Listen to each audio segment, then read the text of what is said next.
Ito po ang aking face. Normal yan, wala yung filter. So, mag-start na tayo. Gamitin natin itong dalawang product. Ito yung kay Heart Evangelista. Ito yung kay Yureshi. So, ayan. Medyo rally ng konti yung kay Heart.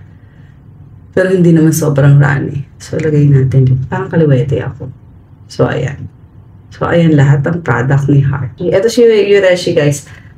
Rally ang texture nito compare kay Heart. Tignan nyo. O, diba? Mas rally siya.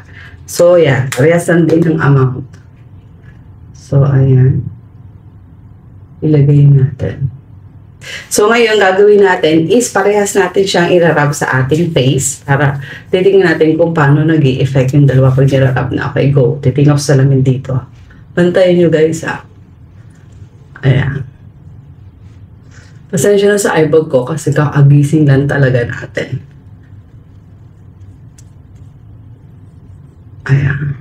Hindi ko ikakat ang video para kitang-kita nyo. Oh my God.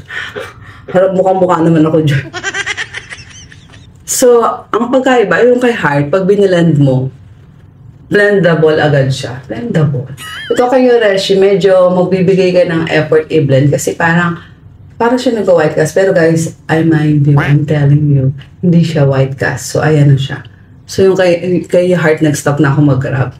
So, matagalan ng effort ang kay Yureshi. Pero ito na yung effect mamaya.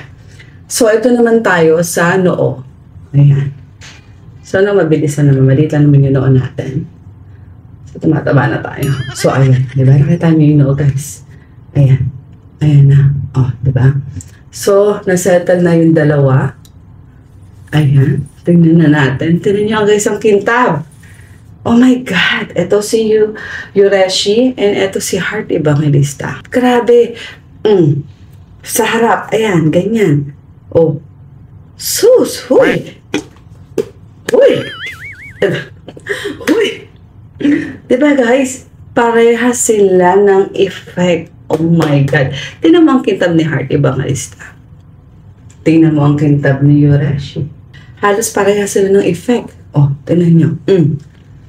So, ayun lang. Maraming salamat sa panonood and sana nagustuhan nyo itong ating pa-review. Bye! Thanks for watching!